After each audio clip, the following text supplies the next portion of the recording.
Howie Chants at Philly games is real. It is real, and you know Jeffrey Lurie had to hear it. If Howie Roseman doesn't have a really good draft, he could get double moonwalked in the ass. Still the cowboy, Mr. McLean. You Americans are all alike. But this time, John Wayne doesn't walk into the sunset with Grace Kelly. Scary Cooper, asshole.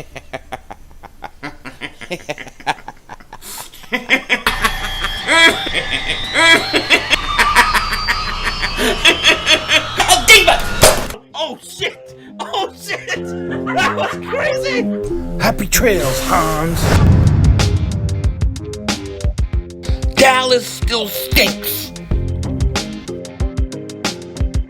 You're by the way, King Dingbat here, and I hope everybody's having a great day. I hope you guys are doing well. So before we start this video, I kind of got to make up for yesterday's video, because at the end of yesterday's video, I did a post-credit scene, right? Kind of a post-credit scene, but I haven't added any credits yet. They're coming later, but I'm going to start doing this more and more because I kind of think it's fun. But anyways, in that post-credit scene, I was talking about how I rented a truck at U-Haul. And when I went there, I had to deal with this lady who was really in a bad mood. She didn't do any pre-trip inspection. I come back only to find out that the lug nuts on the tire are half off. I have to tighten with my hands, and it was just a mess. Well, anyways, in that post-credit scene, the whole point of it was to show you the video of what I took after I had hand tightened it. And I forgot to put the video in there because I'm a dingbat. So I have to make it up for you guys, and I wanted to put it in this video so you guys could see what I'm talking about. This is what happens after I get back from the U-Haul, getting ready to load my house into this truck. The lug nuts on the tire of the passenger side in the front are all loose. Now, I tightened them up and then recorded, but they're still loose and you can see it. I mean, these people could have killed me. Could have double moonwalked my ass, and I'm definitely going to be talking to you all about this. Check it out. She did not give me a pre-trip at all. Why would she not give me a pre-trip? Yeah, and then give us a truck that immediately doesn't work. And then the person, literally her coworker said, watch out for this, she's really neat. I just rented this 5 minutes ago, just pulled it. Just make a weird sound. And notice the lug nuts, they're loose. All these lug nuts are loose. I can't call roadside assistance because they're not answering. And they didn't do any pre-trip inspection at all. And I don't know how I'm supposed to load a truck and move it if I have tires about to pop out. So now I'm going to have to go somewhere and get these tightened. I don't think that customers should have to pay for something like this and have to worry about the tires falling off. Kind of crazy, right? Kind of crazy. What's even more crazy is that I forgot to put it in my video at the end. The whole point of that post-credit scene was that. Now, anyways, let's get into some Eagles talk, because as you guys probably heard, during the Phillies game last night, the fans started chanting, "Fire Howie, fire Howie." You could hear it clear as day. Clear as day. And when I heard this, I gotta tell you, part of it, I stood up and I started cheering and I started chanting, and I felt it, because I felt like maybe, just maybe, this is something that Jeffrey Lurie is going to hear. Because as you guys know, I'm not the biggest fan of Howie when it comes to him drafting players and the draft. I just don't trust him. I don't trust him at all. And yet this owner constantly, he seems like he gives him a free pass. Free pass, free pass. Now, if he wants to keep Howie in the organization, fine. I have no problem with that. Just put a real GM who's a football guy, right? We've heard about all the things about the scouts not agreeing with him. They wanted Jefferson, they wanted Chin, and he went against what they picked. So it was very interesting to me to hear this. And I really think that Howie Roseman, his butt is on the line. It is on the line this draft because, look, he's been through how many coaches, right? He's been through Andy Reid. He's been through Chip Kelly. He's been through Doug Peterson. And now he's here with Nick Ceriani. You can only survive so long. It can only be everybody else for so long before it's you. And I really think Jeffrey Lurie, when he fired Doug Peterson, I think what it was about was, hey, Howie was telling him, hey, look, we're drafting players that can play. These guys are good. And look, Howie may be right when it comes to this argument. He may be right. Only time will tell. But hey, we drafted good players, but they're not being developed. Doug and this coaching staff is not developing these guys. So guess what? We need to get a coach that can develop players. You look at Sidney Jones, right? He goes to Jacksonville. He's been successful. Rasul Douglas, he had a good year at Carolina, just signed with the Raiders. Some of these guys have left and gone on and been pretty decent. So maybe it isn't Howie. Maybe he's right.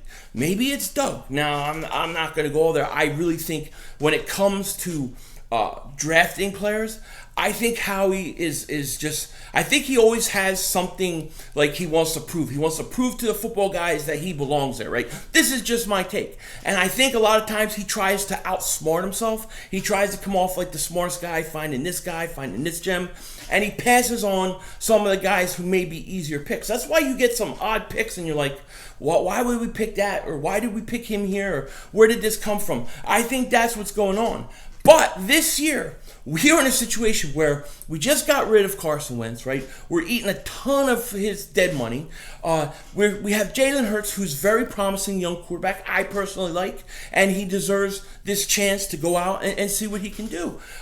However, we have to get younger. We have to get young guys who are top-end talent. We need top-tier talent on this team. We need top-tier talent that's young and that are building blocks for the future. That's what we need. That's what this draft is about. That's what the next two drafts are about. That's why the Eagles traded and got an extra first pick next year, because they have they need the picks. We need the picks, but picks are only as good as you hitting on them. If you don't hit on them, what good are they? Okay, so the Eagles, they're acquiring picks. They are in a position right now where they have to hit on these picks. We don't have another GM here. We don't have a scouting guy. We don't have a Joe Douglas here to kind of talk to Howie about some things. We have Howie Roseman, and he has to hit. And we have no choice. We have no choice but to hope he does. Okay? And my biggest thing that I'm really leaning towards when it comes to Howie Roseman and comes to this draft is that two things. One, I think Nick Sirianni is a salesman. Like, I think he's so energetic. I think he can sell it. I think he could sell a carrot to a fat boy who thinks it's a Twix. You know what I mean? Just like I said before, I really think so. And the kid will bite it and he'll go, oh, this I taste the caramel. And it's a carrot! And it's a carrot. That's what I think he can do. I think he can approach Howie Roseman in a way. And this is my hope, right? This is all I have. I think he can approach Howie Roseman in a way in which Howie thinks he came up with the idea to draft whoever Nick Sirianni's promoting. Nick Sirianni is Inception, man. He is Inception. That's what I think. He's like Leonardo DiCaprio in Inception, and he's turning the thing, and we're going to see if it falls or not. You know, the dreidel or whatever it is. You know, that's what's happening. So Nick Sirianni's ability to sell Howie on a player is one of the big things that I think is in the Eagles' favor this draft. The other thing is, and this is what I want to get into, is Howie's job's on the line. Howie's job's on the line because he's only got so many more chances, so many more excuses. Okay, you only get so many. He hears a chance at the Phillies game. At the Phillies game in April, they're chanting "Fire Howie." What does that tell you? It tells you the fans don't have faith in him. It also tells you that he's out of excuses. He's out of excuses. So Howie has to hit on this draft. Okay, he has to. The best way to do that is to take the best player available in the first round. You hit that first round pick, then people have a tendency to be a little easier on the other picks. Okay, now I say this because I think that the Eagles are going to have to trade up at some point in the first round, whether it's get into the top 10 or come back into the first round from the second, maybe take a second, a third, and a third next year, get back into the first round and get a player. We need two players, two building blocks, two franchise guys in the first round. That's what we need. But here's the thing. Here's the thing. The Eagles traded that 6th pick, right? Which, personally, I would have kept the 6th pick. I wouldn't have traded it, okay? I would have been happy with Pitts or Jamar Chase. But they traded it, okay? And they got a first-round pick. That's great.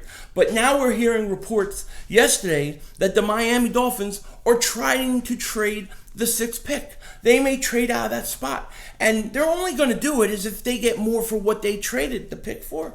Or they traded, to get that pick. So, if Miami trades that pick, let's say, to Denver, you're going to get more than what the Eagles got from Miami. So, the Eagles should have waited. Even if they weren't going to pick at 6, they should have probably waited to trade back to 12 because the value for that pick is skyrocketing. It is skyrocketing right now. And that causes some of the frustration with fans that want to say, fire Howie, fire Howie. So I think the Eagles, they're going to do one or two things. They're going to trade up, back into the first. They're going to trade up in the top 10. And here's another interesting thing about trading up to the top 10. If the Eagles have a specific player they're targeting, let's say it's a J.C. Horn, Patrick Surtain, Waddle, Devontae Smith, whoever it is, okay? There is a good chance that the Eagles, whoever they're targeting, may get jumped. They may get jumped to 12 because there are a lot of reports and a lot of people are saying the Giants are looking to trade back. The Giants are looking to trade back from 11. They have, I think, only a couple picks, like 6 picks or something like that. They want to acquire more picks. If the Giants could go back from, let's say, 11 to 14, 11 to 15, something like that, they may do it. Well, if a team's jumping up to 11, most likely they're trying to jump the Eagles to get a player that the Eagles want. So let's say Surtain goes to Dallas, right? And the Eagles want J.C. Horn. Well, guess what? Any other team that is looking for a corner in that spot is going to look to jump the Eagles. Giants are looking to trade out of this pick. The Giants have no problem screwing the Eagles. They don't care. What do they care? So the Giants trading back could cause the Eagles to lose out on a player that they wanted and that they could have had at 6 if they would have waited and stayed at 6. So my whole point isn't to complain about the 6th pick and then going 12. That's over with. Whatever. We got a first-round pick. My point is that the Eagles, in order to get possibly the player they want even at 12, they're going to have to move up. This may not be we would prefer to, or it's a nice thought, but it doesn't happen. It can happen. Now, people who say, why would the Eagles trade back into the top 10 when they just traded out of it? It's simple. You're not trading past 6. You're not going up to 6. You're not going to go up to 5. You're not going to go up to 4. That would cost you too much. However, to go to 7, to go to 8, to go to 9 isn't going to cost you a lot, okay? You're going to give up that 12th overall pick, and then you're going to have to give up probably a 3rd round pick, okay? So at the end of the day, let's say the Eagles go up to 8, get the player that they want, and people say, well, why did they trade out of 6 if they traded back up to 8? Well, because they traded the 12th overall pick. They also traded a 3rd round pick, but they still have a 1st round pick next year. So essentially, they moved 2 spots back to get a 1st round pick the following year. That is a great deal. That is a great value, okay?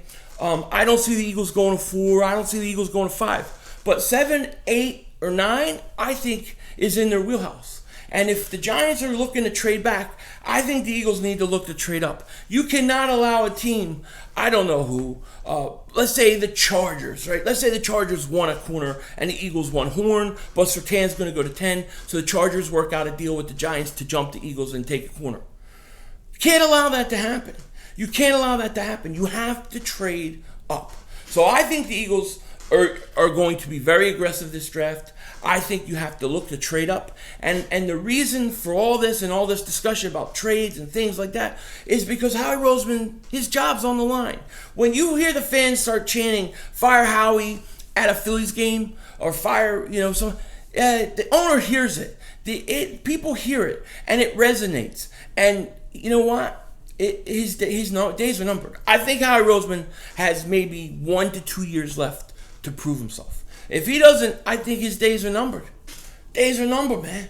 So, Howie, your brother's on the line. You better get it going. You better be ready to make this thing happen, because I don't know if you can survive another off season of this. They're saying fire chants at baseball games. Wait until they start saying it at high school games. Wait till they start saying it at church. Everybody's going to be praying and you're going to hear fire Howie, fire Howie, fire Howie, mother humpers. That's what you're going to hear. His butt is on the line. And, I know we're all kind of tired of talking about trading up, trading this pick, who they're going to draft. We're all done. We're all ready to go. It is time for the draft. Let's just get it going. Let's just get it here. I cannot wait.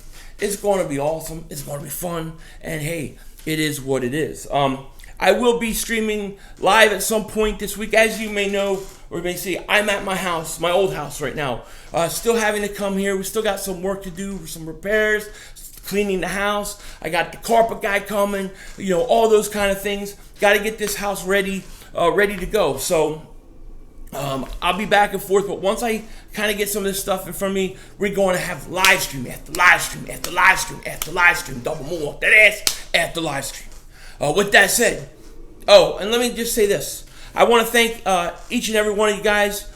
We just hit 32,000 subscribers. We're very close. I think we're about 3 or 4 off. Last I checked, but we might have hit it. I don't know if we hit it today or not. But thank you so much. For all the support you guys give me. And if you haven't, please like, please subscribe. And with that said, take care. Talk to you later. And of course, don't be a dingbat.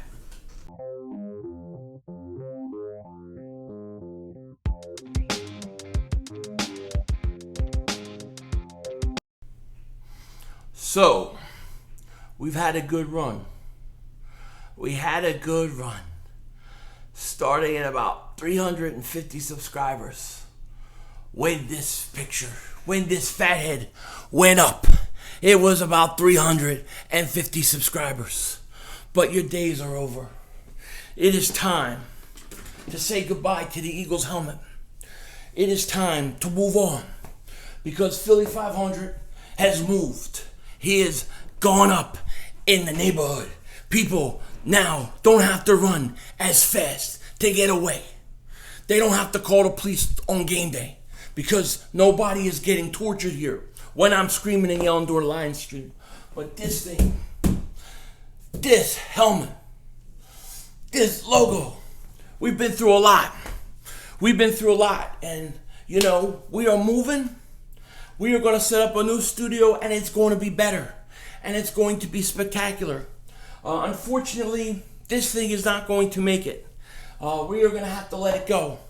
And so I thought it should only be fair to come on here and end it with you guys. So without further ado, let's give 10 seconds of remembrance and honor to the background of Philly 500.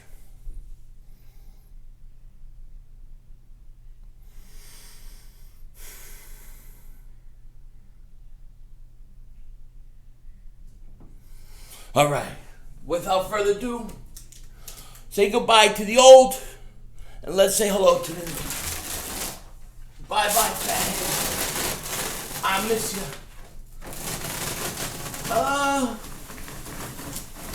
It's going.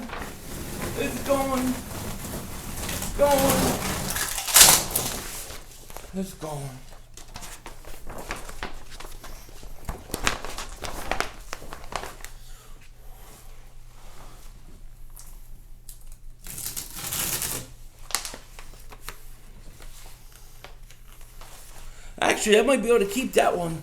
This one I can't keep. But it has been a nice life. Nice fathead. Hell of a job. And with that said, see you on the next post-credit scene on Philly 500.